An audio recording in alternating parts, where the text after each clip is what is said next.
안녕하세요, 전북 도민 여러분. 저는 군산 시민입니다. 군산 시민이 여기 1시간 동안 차를 타고 전주에까지 온 이유는 너무나 중요한 행사가 있어서였습니다. 바로 여러분들 눈앞에 있는 펼쳐져 있는 수많은 이젤들인데, 이 이젤 위에 놓여져 있는 그림과 정보들이 무엇을 뜻하는지 한번 잠깐만이라도 훑어봐 주셨으면 좋겠습니다. 여러분, 4월 15일이 어떤 날이었습니까? 4월 16일은 세월호가 일어났던 일이고, 하루 전은 4월 15일은 우리나라의 운명을 결정하는 투표가 있었던 날입니다. 총선이 있었죠. 이번 선거에서 민주당이 180석을 얻었습니다. 여러분은 이런 결과를 예측하셨습니까? 저는 오랫동안 민주당을 찍던 사람입니다. 뼛속까지 진보라고 생각했던 사람입니다. 그런데 이 문재인 정부 들어서 너무나 이 진보 진영에 대한 실망이 큽니다. 내가 믿었던 사람들이 맞나? 내 살을 떼어서라도 밀어주고 싶었던 사람들이 맞나? 이들의 행보가 과연 옳다고 여러분들은 생각하십니까? 저는 어느 순간부터 이들의 위선에 눈뜨기 시작했습니다.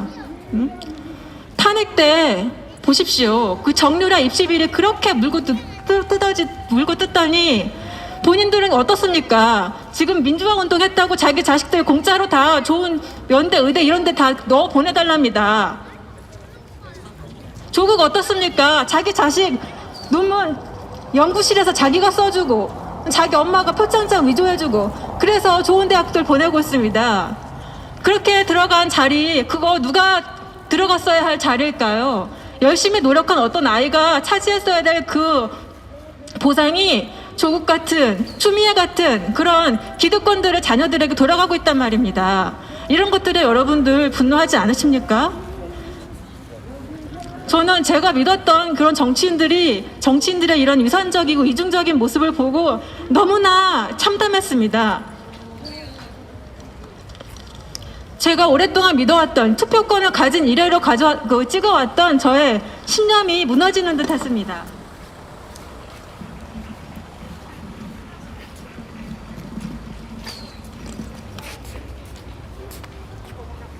그 뒤로도 한번 보십시오, 여러분. 지금 추미애 장관 병역 특혜로 문제가 많죠. 그 자식 아들 과연 병역 특혜 없었을까요? 무혐의 이거 맞습니까? 맞는 결론입니까? 저는 분통이 터집니다. 도대체 어떻게 이렇게 잘못된 결과들이 눈앞에서 펼쳐지고 있는지, 어떻게 이런 잘못된 일에 국민들이 눈을 감고 넘어가는지 너무나 화가 납니다.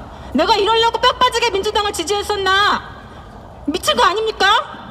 어떻게 이런 일들을 눈앞에서 아무렇지 않게 합니까? 국민을 개, 돼지, 바보로 알지 않는 한 반성해야 됩니다. 민주당은 뼈를 깎는 각오로 반성해야 됩니다. 맞습니다. 그러기 위해서 여러분, 우리 전북 도민들의 각성이 필요합니다. 저는 여러분들의 심정을 너무나 잘 압니다. 저는 오랫동안 보수는 악이고 진보는 선이라고 믿고 살아왔던 사람입니다. 그런데 과연 이들이 그 보수보다 뛰어난 정의와 선, 도덕을 갖고 있는지 의심스럽습니다. 그들보다 더 부패하고 더 무능한 거 아닌가 저는 의심스럽습니다. 이들이 환골 탈퇴하기 위해서는 채찍질이 필요합니다, 여러분. 민주당을 채찍질 해야 되고 혼꾸녕을 내줘야 됩니다. 과연 이들이 정책이 맞는지 강한 비판을 해야 됩니다. 여러분, 4월 15일 총선에서 어떤 결과가 있었는지 아십니까? 저 처음에 믿지 않았어요, 부정선거 의혹을. 얼마나 간땡이가 부었으면 선거 부정을 저지를까, 그렇게까지 무모할까 믿지 않았는데, 이 자료들을 차츰차츰 보면서 저는 어느 순간 깨달았습니다. 이거 진짜구나. 처음에는 통계가 말을 해줬고, 두 번째는 있을 수 없는 수많은 현상들이 간접적으로 증명을 해줬습니다. 어떻게 살고 있는 인구보다 선거한 투표를 한 사람 수가 더 많습니까? 부천에 있는 한 동네에서는요, 투표한 사람 수를 따져보니까 5초당 한 명씩 투표를 했어요. 무슨 뭐 우사인 볼트입니까? 달려가면서 투표를 하게. 어떻게 이런 일이 가능합니까? 응? 사전 투표지는 출력기에서 한 장 한 장 뜯겨 나오는데, 이게 마치 전표처럼 처음부터 한 세트였던 것처럼 그렇게 나온 경우가 있었습니다. 개표 현장에서 그 개표 사무원이 자기 손으로 직접 뜯었습니다. 이거는 있을 수가 없는 일이거든요. 이런 현상들이 의미하는 것은 뭐냐? 이것은 사람의 손을 탔다. 인위적으로 이 선거 결과가 처음부터 부정이 기획이 되어 있었다. 즉 조작이 개입이 되어 있었다는 것을 의미합니다. 여러분, 그래서 이 선거 부정 의혹에 대해서 의문을 품는 사람들이 선거 무효 소송을 제기했습니다. 그런데 어떤 일이 일어났는지 아세요? 법원에서 여태까지 뭉개고 있습니다. 180일 내에 재판을 해야 되는데 아직까지도 아무런 절차를 밟고 있지 않아요. 심지어 며칠 전에는 그 재판에서 중요한 증거로 쓰일 서버를 한 청사에서 다른 청사로 선관위의 건물로 옮겼습니다. 이것이 의미하는 바는 뭐냐면 중요한 증거들이 날아간다는 거예요. 중요한 증거들을 조작을 해도 그것을 밝혀낼 수가 없다는 겁니다. 여러분, 지금 사법부, 중앙선관위, 국회, 행정부 할 거 없이 모두 다 장악이 되어 있습니다. 문재인 정부의 하수인 역할을 하고 있습니다. 저도 법을 전공한 사람인데 저 지금 법관들 보면은 너무나 부끄럽습니다. 저 법원들이 제정신인가? 헌법이 지위를 보장하고 있음에도 불구하고 저 따위로밖에 못하는가? 저 사람들이 과연 대법관 자격이 있는지 정말 법복 벗으라고 하고 싶습니다. 180일 내에 분명히 재판을 하게 되어 있는데 무슨 근거로 그거를 어긴단 말입니까?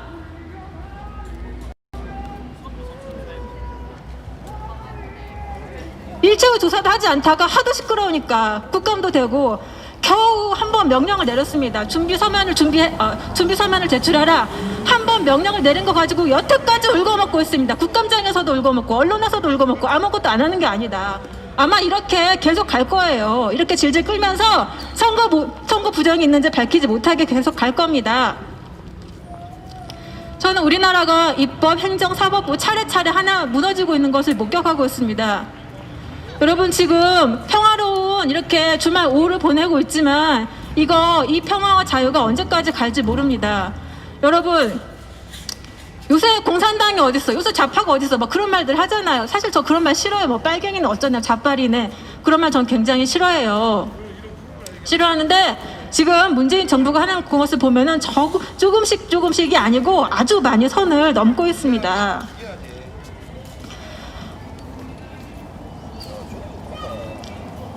그 방법으로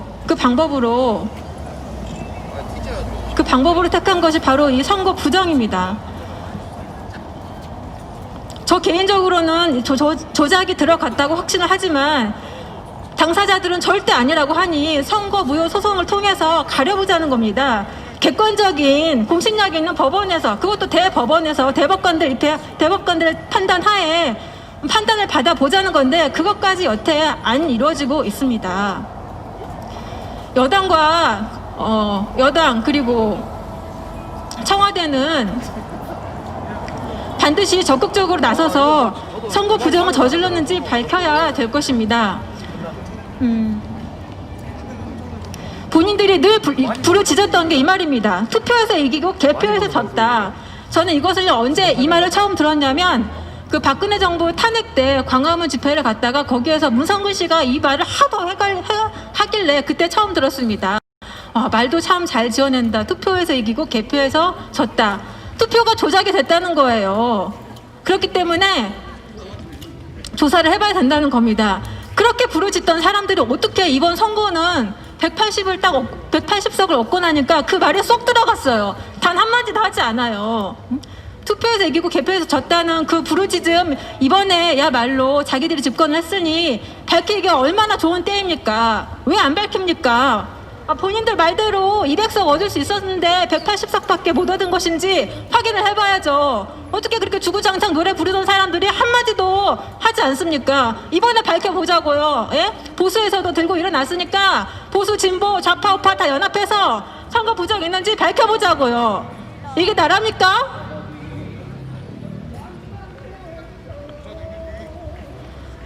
저는 이제 보수, 진보고 좌파, 우파고 이거는 별 의미가 없다고 생각해요. 상식만 지키면 저는 누구라도 표를 던질 수 있을 것 같은데 문제는 문재인 정부가 그로부터 너무나 멀리 떨어져 있다는 겁니다.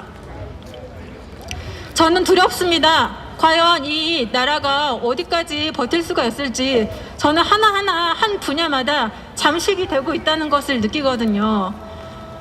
여러분, 우리나라 사람들이 가장 민감해하는 비리가 입시비리, 취업비리, 병역비리입니다. 입시비리 조국이 끝판왕을 보여줬죠. 그러나 조국만일까요? 아닙니다. 저 국회의원 자식들 열어보면은 다 개판입니다. 요새 얼마나 대학을 백으로 들어가는지 아세요? 옛날처럼 그렇게 공정하지 않아요. 병역비리도 보십시오. 추미애 드러난 게 그 정도입니다. 얼마나 더 심하겠습니까? 드러나지 않은 것은. 그 우병우 아들 코너링 좋아서 특혜 줬다고 그 난리를 치더니 자기들은 훨씬 더 심하잖아요. 요새 엄마들이 전화해서 휴가 보내달라고 그렇게 아우성을 친답니다. 이렇게 질서가 하나 둘씩 무너져 가고 있습니다. 누구는 10분만 늦어도 영창을 갔다 오는데 누구는 며칠씩 군대를 돌아가지 않아도 다 뒤처리를 해줍니다. 국방부 장관까지 나서서 정치인들 다 나서서. 이게 공정한 사회입니까? 이게 문재인 정부가 추구하는 사회 맞습니까? 나라를 나라답게? 이게 나라냐? 아닙니다. 다시 한번 말씀드리지만 저는 민주당을 20살 투표권 이래로 계속 찍어왔던 사람입니다. 그럼에도 불구하고 더 이상은 저는 믿을 수가 없습니다. 이 정부를. 취업비리도 보십시오. 지금 취업비리 개판 5분입니다. 여러분. 요새요 백 없으면 취직 못해요. 서울교통공사라는 데가 있습니다. 거기 노조원들 자기 그 관련된 사람들 다 취업시켰습니다. 이번에 인국공 사태 보셨죠? 인국공뿐만이 아니라 학교 공무직, 뭐 기간제, 비정규직의 정규직과 이런 거 말들은 그럴싸한데 다 백으로 뒷구멍으로 들어간 사람들 다 정규직화 시켜주는 그런 작업이에요. 예. 모든 기초적인 분야에서 비리가 여러분 하늘을 찌르고 있습니다. 여기에 브레이크를 걸어야 된다고 생각합니다. 과연 이들이 선거 부정을 저질렀을까? 저는 그러고도 남는다고 생각해요. 이들의 행보를 보면 여태까지 그들의 행보를 보면은 하고도 남아요. 그렇기 때문에 여러분 여기 이제 위에 있는 정보들을 한번 보시고 많은 분들이 지나가면서 어떤 박수를 내용들이 쳐주시네요. 있는지 눈여겨 지켜봐 주시기 바랍니다. 화이팅! 고맙습니다. 화이팅! 우리가 이겼다. 감사합니다. 감사합니다.